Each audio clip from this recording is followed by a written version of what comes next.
Hello everybody and welcome to the United Stand. I hope you're all doing well. Ole Gunnar Solskjaer has been talking to Sky Sports News and has given Manchester United fans a transfer warning ahead of what will be, and I think we all agree, will be an unprecedented summer in relation to hopeful football action, but also a transfer window of the like we haven't seen for many a year. We'll be talking about that from Solskjaer as well. We've also got news on the Premier League return. We've also got news on Herrera talking about the team. Very interesting thing about Mason Greenwood I want to delve into as well as a few other things as well. What's that say?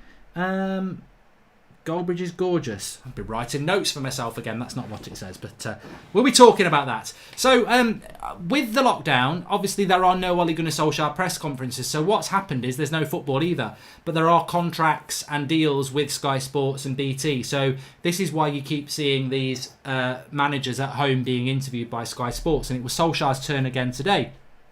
And anyway, what he's basically said is he's given a transfer warning in the context that what we're about to see is, and I'll read his words out, a different world. Who knows what the market's going to look like, but there's clubs that have got that are going to struggle. We're fortunate to be in a position where we won't, but there are clubs that are going to struggle.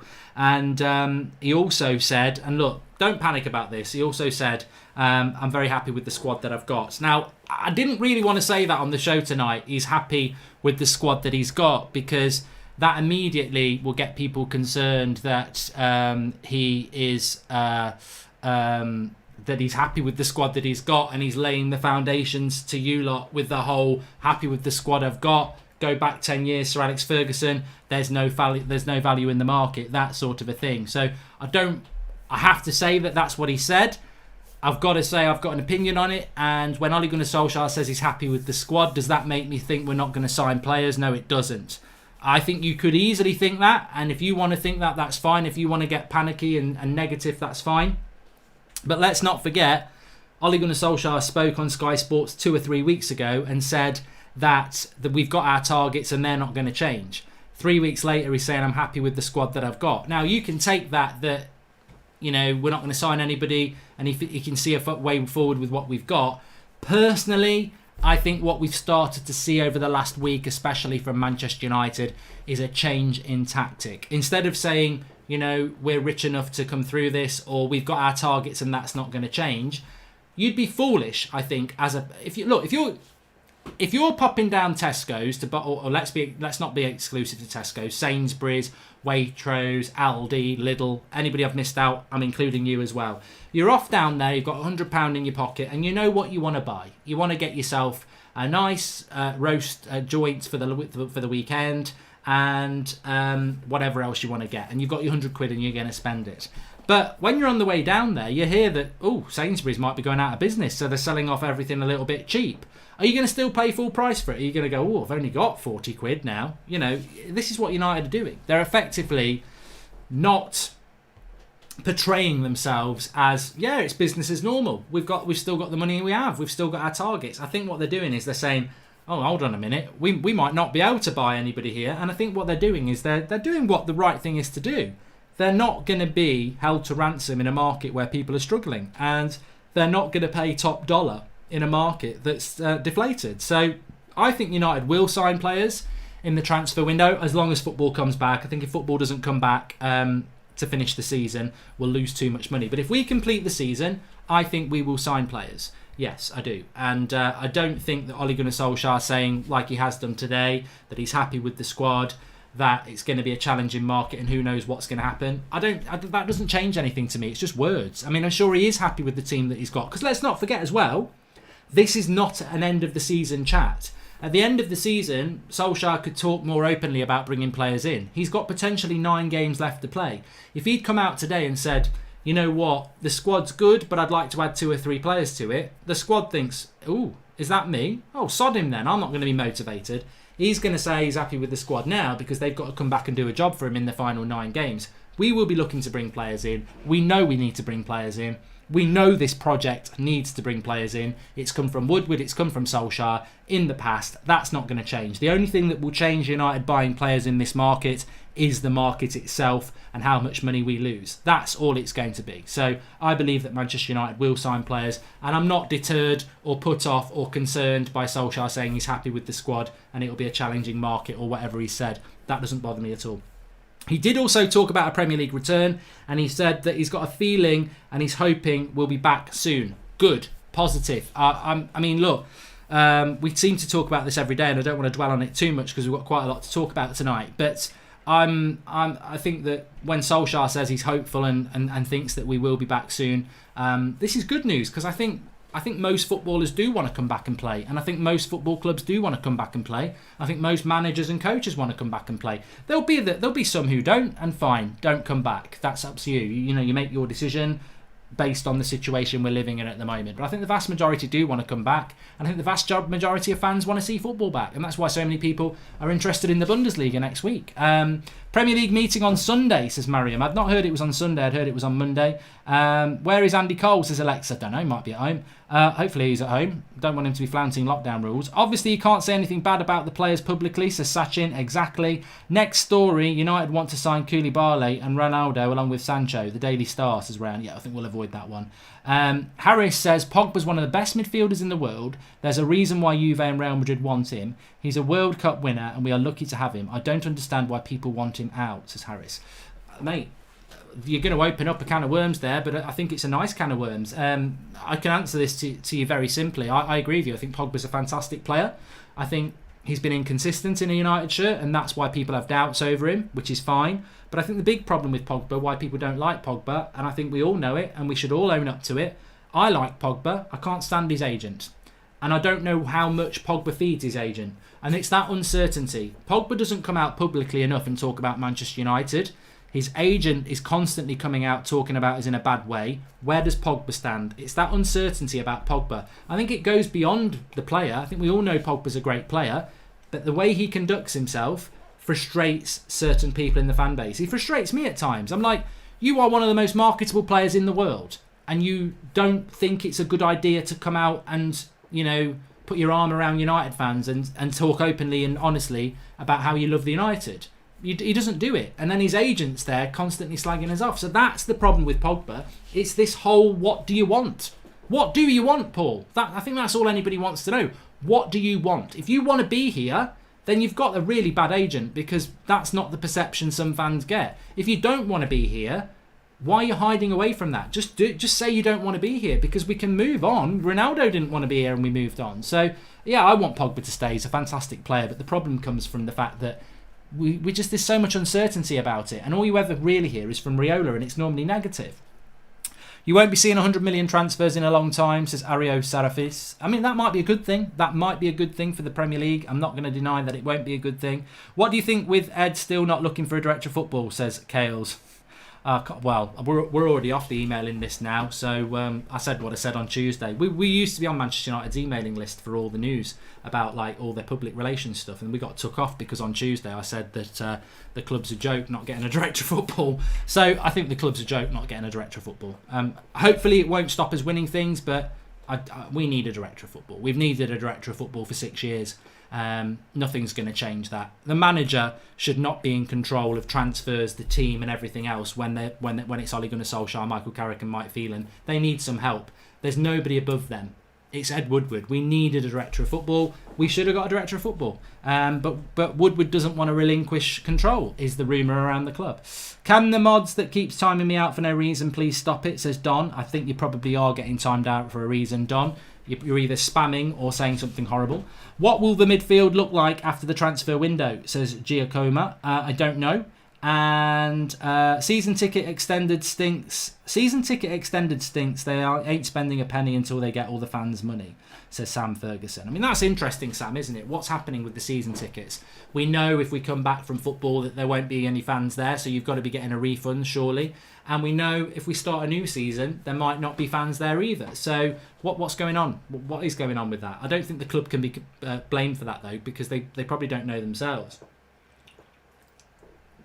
Before anyone starts picking on me about the beer, we've had it in the fridge in the back cupboard for ages. Louis Chef says I can't stand Pogba limbo. It's frustrating to see. In fairness to Pogba and Manchester United, how are they supposed to resolve the situation at the moment? Real Madrid are apparently out the race this morning. Juventus want him, but who knows what money they've got? I mean, look at Juventus. They need Serie A to come back to know what money they've got. La Liga needs to come back for Real Madrid to know what they've got. We need the Premier League to come back to know whether we can go in for Sancho or not. So we're all in that limbo at the moment. What is going to happen apparently at the start of next week is that League 1 and 2 will get cancelled in the English football tier, which to me, look, as sad as it is, I don't know how the Championship are going to do it. Maybe they can do it because the Championship, revenue-wise, makes quite a lot of money compared to even some of the top European leagues. But there's no way League 1 and 2 can afford to do what needs to be done to get football back, which is lots of testing, neutral grounds, all the resources that are going to go in that. There's no way your Rochdales and your Salfords are going to be able to foot that bill. So it needs to get cancelled, League 1 and 2, sadly. But I think the Championship is like that. The Premier League, I think, will happen, hopefully, if we can get on top of this infection rate in the UK at the moment. The Sun are saying that we are one step closer to signing Jack Grealish. What a summer it would be if we signed Sancho and Grealish, says Ryan. The Sun are talking out their arse. I'm sorry, they are. We're not one step closer to signing anybody because we haven't got the money at the moment. I don't like saying this, but if you're going down the pub for a couple of pints with your mates and you've got 60 quid in your bank, so you've got your flexible friend and you're there doing your old contactless, beep, thanks love, I'm off. And you could be saying thanks love to a boy or a woman. And then when you get there, it goes beep, rejected. I can't give you the drinks. Oh, no, let me try again. Beep. I can't give you the drinks. It's rejected you. You're joking. Dan, can you pay for the drinks? I've got no money in my account. Let me just check my online banking. Oh, hold on a minute. They've just took 80 quid out of my bank because of a bill I thought I didn't have to pay anymore. This is Manchester United. They could try and sign Sancho now. They could try and sign Grealish now. They could try and do a deal now. But if the Premier League gets cancelled and it doesn't get completed, there's money that the club is expecting that isn't going to come in. So we aren't a step closer to signing any player. You can go right up the gate. You can go right up to the door. You can knock on the door, but you're not going in because until they know what money they've got, they can't do it. Mark, did you watch the Chinese Super League game today? There was fake crowd noises and chants. I didn't realise until they mentioned it. Wasn't too bad, season Nick P. Oh, I don't know about that. I mean, we had Man United against Last Links, didn't we? And we were absolutely fine watching it after the first 20 minutes. So, yeah, I'm not too fussed about that. I want goals says that actually happens to me quite a lot with contactless payments. Mark, looks like Ollie's figuring out a way to play Bruno and Pogba. I'm very delighted that he spoke very positively about the incoming partnership, says Balavish. And Mark, flu season will start in September, which means people won't know whether it's COVID or normal flu. The league will not start properly next year too, says Yo Mister. Look, there may well be a second spike in the autumn. This is why I've always said, let's try and complete this season. So if we complete this season and we can't start the next one, or we do start the next one and we go into a lockdown, at least we've ended this one. I think that has to be the priority with that one. But Pogba and Bruno together, United and Ollie will have always had that intention. It's down to Pogba whether he wants to be part of it. But we would have, even when we bought Bruno, we would have had that acknowledgement and hope that they were going to play together. I did see an article today that made me laugh. It was in the Daily Mirror. It was in the Daily Mirror, and they were saying they tried to word an article that makes you click it to think that Bruno's fell out with Pogba, and I can't remember the wording. So run with me with this one, and it was something along the lines of Fernandes highlights Pogba issue. And you click on it thinking there won't be an issue here, but it reads as if Bruno's come out and said Pogba's a waste of time, he needs to leave. So you click on the article, there's no quote from Bruno about Pogba. All it is Bruno plays as an attacking midfielder. When Pogba used to play for Juventus, he used to play at the head of the midfield as well. Who will play in that position? And I thought, God, you are scraping that barrel. In fact, you're scraping it so much you're getting splinters. Pogba doesn't play as the attacking midfielder. Many of us have wanted him to do it, but he's never really done it. Bruno will play as the midfielder behind the striker who plays advanced and make things happen. And Pogba will either play box to box next to him, or, as we've done all season, he'll play in one of two holding midfielders. Now, whether that's Pogba's best position or not, look, we can have that debate, but let's not think that Pogba and Bruno are fighting it out for the attacking midfield position, because they're not. We're not going to put Pogba there. The Red Devil says, I saw that article as well. I think we all saw it, and you all sort of want to click it, don't you? But it's laughable. This is going to happen every flu season, so strange fiction. So get ready for sporadic football just because of this virus. Well, no, I mean, look, I think with every passing day we move closer towards a vaccine, and I think when we get a vaccine, things will go back to normal. We might just have to, we might have to turn the tap on and off every now and again. I mean, look, I don't know, look, topical stuff. I will start taking some of your questions in a minute. Please smash a like on the video, by the way, and I never ask this on the United Stand, but there is a share button. If you could share the video, that would take 2 seconds. I'd really appreciate it. We're all real people here, aren't we? We all love Manchester United. That's what binds us. Some of you won't support Manchester United, but you'll just love football and love the community that we've got, and you're very, very welcome. But we're also human beings, and we're all going through a difficult time at the moment. And we've all been in lockdown for quite a while, whatever country you live in. And there was talk of Sunday, the UK relaxing the lockdown. And I'll tell you honestly, I sat every week, me, my sister, my wife and brother-in-law, we sort of Skype as couples and we have a chat about the week. And we were talking last night and I was asked about it. Do you want the lockdown to end on Monday? And it was a loaded question because it was like, your work is, you want football back. And I said, I want football back, but football comes back in June. Football comes back in 6 weeks' time. I don't need the lockdown to open on Monday to get football back in June. Like, they had a lockdown in Germany, and Dortmund and Bayern and all the other teams, they were still doing training in small groups. So United, Arsenal, everyone, they can go back training even though the lockdown is still on. So my opinion is this. I want the lockdown to stay for another 3 weeks. And I want everyone to stay at home when they can do and stay safe for another 3 weeks. Because, yes, infection rates are coming down, but they've not come down enough for me to make me think, let's go back to normal on Monday. I think it's coming down, let's hammer it down for 3 more weeks. Let's do what we've been doing for the next 3 weeks, hammer it down, and then in 3 weeks, all right, we might have been in lockdown a little bit longer than we should have done, but let's make sure, let's get it right down, and then by the end of the month, we can come out and hopefully have a bit of a summer. So that's what I want to happen. Michael says that the 6-inch nails have dropped a new song and we're bouncing back from a big 2020 with style. Thank you very much, mate.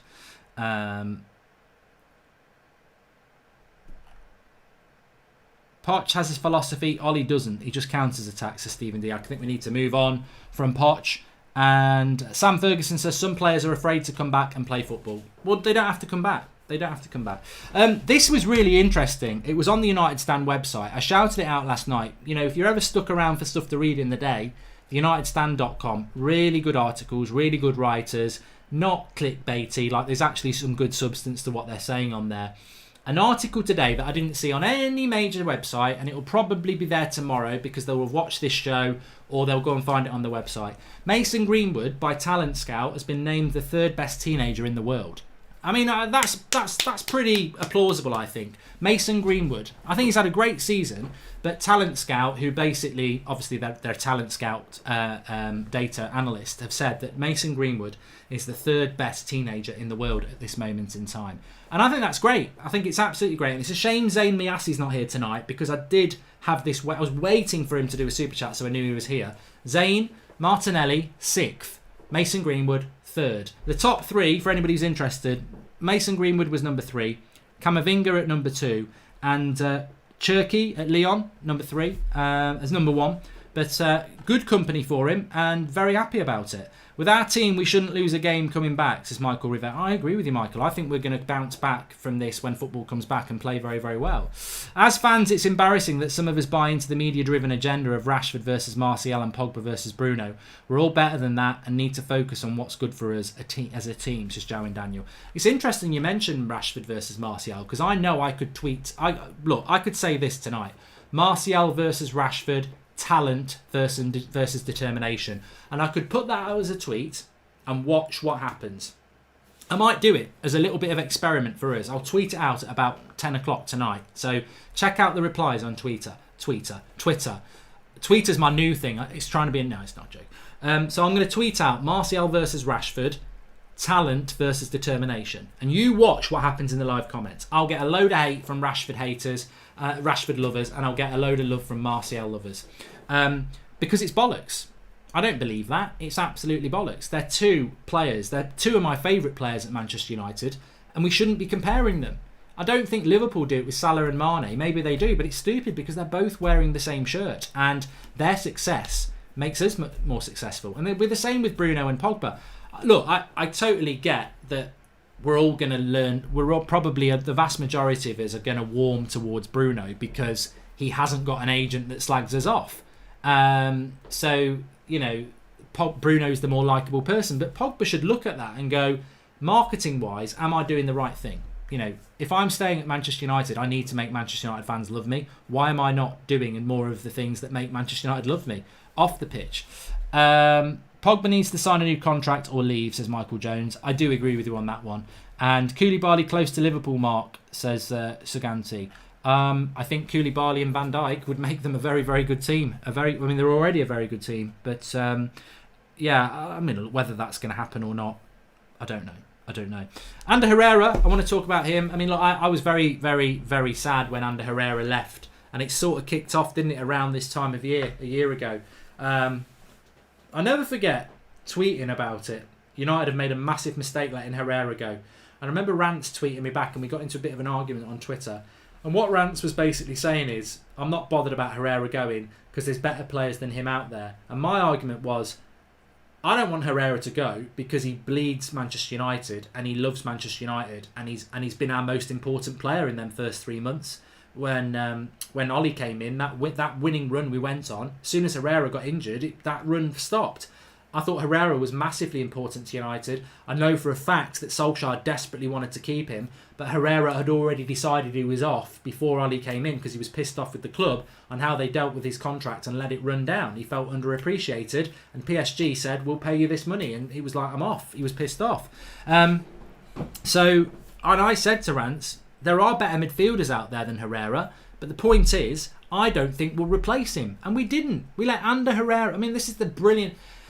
We've had such a turbulent time since Mourinho was sacked that we miss some things that were really bad. Like, Ander Herrera was one of our most important players when we went on that great run that got Ole Gunnar Solskjaer the job.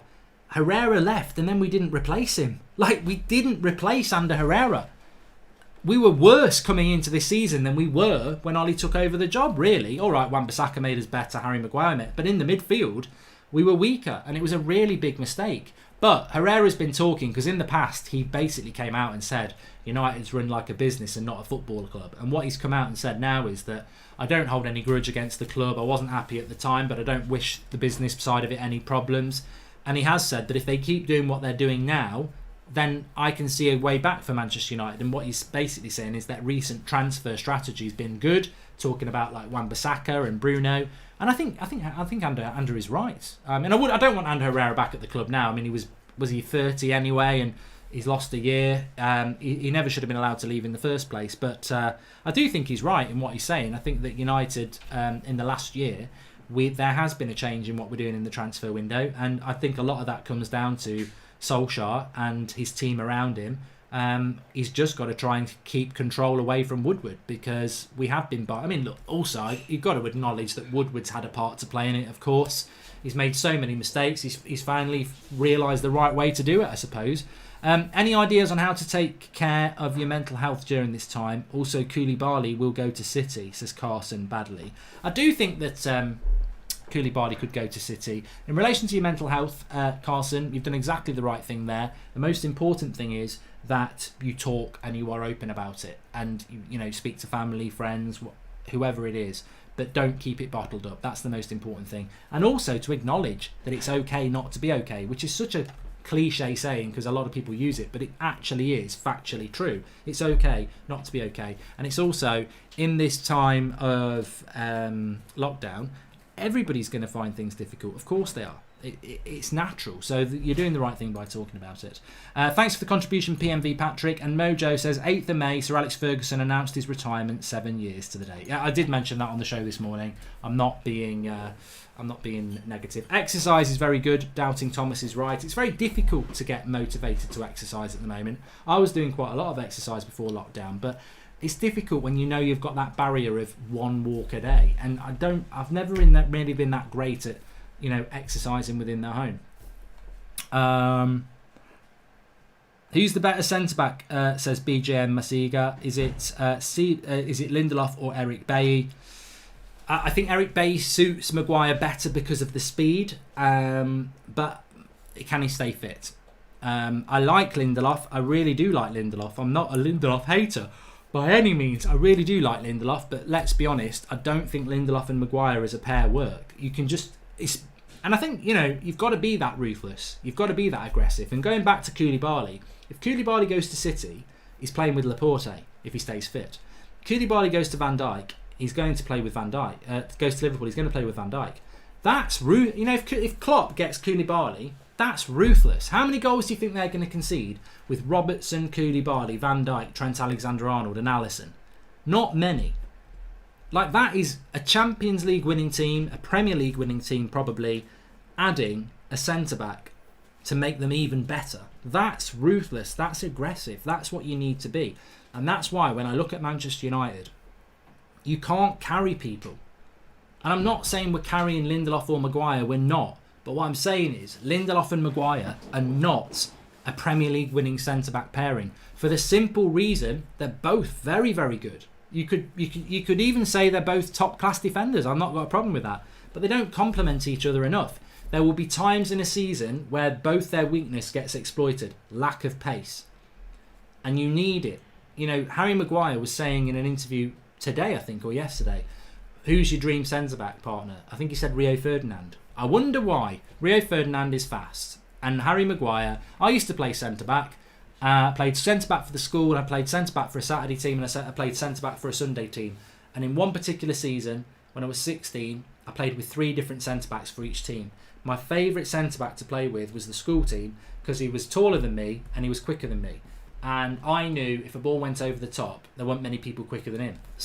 But when I played for my Sunday team, I was the quicker one out of the centre-backs, and I knew there were certain people who could get to the ball quicker than me if they had a centre-forward who was fast. D1 Soccer King says, unpopular opinion, Jesse won't leave till he's 31. I don't think Lingard will leave. I want him to leave, and not because I dislike him. I just think it's best for him and us. I don't think he's going to leave. I mean, again, I saw again today something that Man United put out on YouTube, some sort of quiz, and it's Lingard and McTominay. Now, I've got no problem with McTominay, but it's Lingard again. Always Lingard.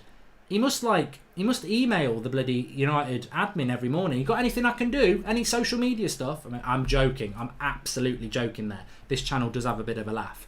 But he's always used by United for anything. Social, anything. And I think United are very big on that side of things. And I've also noticed a lot of people on social media over the last few weeks, oh yeah, Jesse, yeah, because that's all they've had. They forget the football and they're focusing on the social media.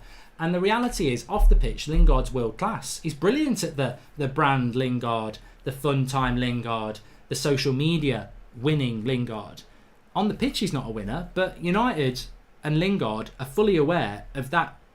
The value of the off the pitch stuff is very, very valuable to Lingard, and it's very, very valuable to Manchester United. So I don't think he'll go. I don't. But I think if he valued his football career, he would, because I don't see him as a United player. And I'm sad to say that, but I'm confident to say that he is not a Manchester United first team player. There was a chance a couple of years ago that he could have been. Not now. I mean, some would even say he's not even a bench player for United, which, to be honest, probably bluntly is true. We've been focusing on youth signings the last 2 years. Teams won't be spending a lot of transfers for the next 2 years. Do you think our strategy will pay off better than we expect in, say, to 2023, says Joe and Daniel? I still think United need 3 quality players to come into that team, whether it's Sancho, Werner and somebody else. They do need 3 quality additions that are first team ready now. Three youth players to come through. They've got to have their breakout season.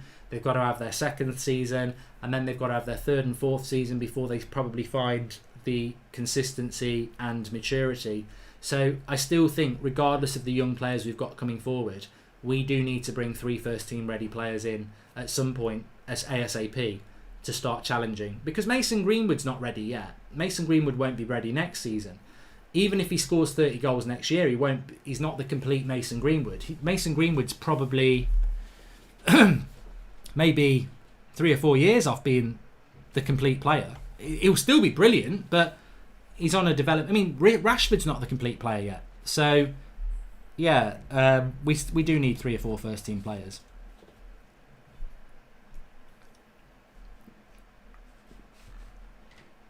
I just want to make sure there's nothing I haven't mentioned before I start taking your questions. Oh, there is something else. I knew it. 5 subs. When football comes back, they are going to have 5 subs. What do you think about that? I wonder if it means you can have 10 substitutes and pick 5. Because if you can have 5 subs, but you can only have 7, I bet they'll keep it at 7, won't they? It pretty much means a lot of your crap subs are going to get on the pitch. I'm not necessarily talking about United here. I mean, there are some teams there that don't have big enough squads that they have some right crap players on their bench. So, 5 subs. I mean, I suppose I don't know why they're having the 5 subs thing. I think it's because what they're expecting to do is they want teams to come back and play after quite a long layoff with no pre-season. So I think there's an acceptance that the fitness levels of these players is going to be a lot lower for these final bits of the season. So I don't think it's about next season. I think it's about, you think about it, if you're a Juan Mata, you were playing regular football up until the middle of March, then for 2 months you're just running on a bloody treadmill, then you go back, do a little bit of training for 2 or 3 weeks, then you're playing Premier League football. So their fitness levels are not going to be as high as they were. So yeah, it makes sense, I suppose. Would you almost say that the Lingard era and the lack of silverware go hand in hand, says D1 Soccer King? It's not Lingard's fault that we've not won titles. I think there's many players at United over the last 6 years that are symbolic of the fact that we were never going to win titles. You know, Fellaini was one, Di Maria was another one, Memphis Depay, Lukaku. There's lots of players, and there are probably still players at the club now, like your Lingards, like your Herreras, who that you look at them, and whilst they've not been dreadful, you just go, well, when those sort of players are playing regularly for Man United, you know you're not winning titles. So there's a lot of players that we'll look back on in the future at this period of time and go, we were never going to win titles with that. I mean, I'm lucky that when I look back, I think of, you know, I've seen 4 or 5 United teams. I've seen, you know, I saw United win a Premier League team with people like Bruce and Robson and Cantona and Hughes. Then you've seen the class of 92 come through, and the Keanes and the Beckhams and the Gary Nevilles and the Scholes. Then you've seen like the Van Nistelrooys and the Ronaldos and the Zahas and the Tevez and the Van Persies. And you know, the names just ring off the tongue, and I've only mentioned a few there, and it's all associated with titles. This period of time, we're going to be going Fellaini's and the Lingards, you know, and the Phil Jones, and it's just they're not associable with winning titles, are they? Ruth Myers says, "What's Jesse's transfer value?" I mean, look, I would have said fair. I would have said a fair value is about 30 to 40 million. And I know people will laugh at that, but I think, you know, he's played in the World Cup semi-final, playing for Everton or Bournemouth, who wouldn't pay that money anyway. I think 30 million would be about right. I don't know what United about 18 months ago were talking 70, 80 million, so they've got no chance of that.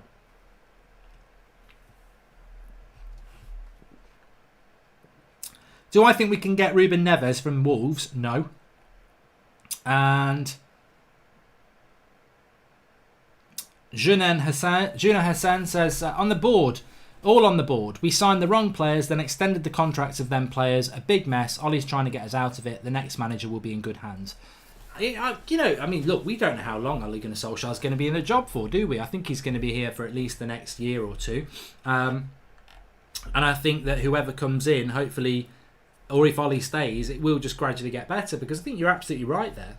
you're absolutely right there. There are a lot of decisions that, let's be honest, Ed Woodward was absolutely hands-on involved in, and he's still here now. And we talk about, rectifying the mistakes of the past, but there's still a person there who was massively part of those mistakes. And Ollie's trying to sort them out. I mean, the Marcus Rojos of this world, they hardly ever pay, but they're on big money. The Alexis Sanchez problem is huge. It's nothing to do with Ollie. That was Mourinho and Woodward who made that mistake. And was it really Mourinho? I mean, was Mourinho sat in the boardroom going, yeah, pay him 400 grand a week? I don't think so. So there are massive mistakes that Ollie is working through rectifying, and it will take time. And there's a lot there. Deadwood is a word that I've heard around Manchester United for 6 years, and it's still there. Deadwood. There's still players at that club that shouldn't be at that club, and they're hard to remove because of the wages they're on, because of the mistakes of the past in relation to renewals of contracts and signing of the wrong players, you write. But we're stepping in the right direction, and as that saying goes, Rome wasn't built in a day, and I think Ollie said that himself. I think let's get this Premier League season back and let's see what happens. I think we're moving towards the no excuses stage. I think we've got so many players that are playing well at the moment, exciting players to come back like Pogba and Rashford. Those last 9 games of the season, they don't look losable, any of them. I'm not saying we're going to win them all, but they don't look losable. And I think the challenge for me is we're on 45 points with 9 games to go. 45 points with 9 games to go. That's 27 points. Our worst ever season total in the Premier League is 64. So we need to get 20 points from 9 games. If he doesn't do that, I don't think there's an excuse. SYP says, if fixtures get condensed next season so we finish before the Euros, we'll need a better squad. Would have Grealish even if Pogba stays? What I get told is that if Pogba stays, Grealish probably won't come in. But I agree with you. It'd be nice to bring him in as well and have some real squad depth in the midfield, because that's the place where games are won and lost. But we'll have to wait and see in that. Anyway, look, thanks everyone for watching. We'll be back in the morning with the latest Man United news and transfer news. Remember, it's always a live show on a Saturday, normally about 10:30. And tomorrow night's quiz night. It's a little bit different, isn't it? It's a quiz night tomorrow night, so join us for that, a little bit of laugh. And also, if you didn't check it out, some people won't even know it's there. Goldbridge Cook's Fish and Chips went up today. Just type it in, search Goldbridge Fish and Chips, and you'll find it. Give it a watch. Thanks for watching. Have a good evening, and I'll speak to you soon.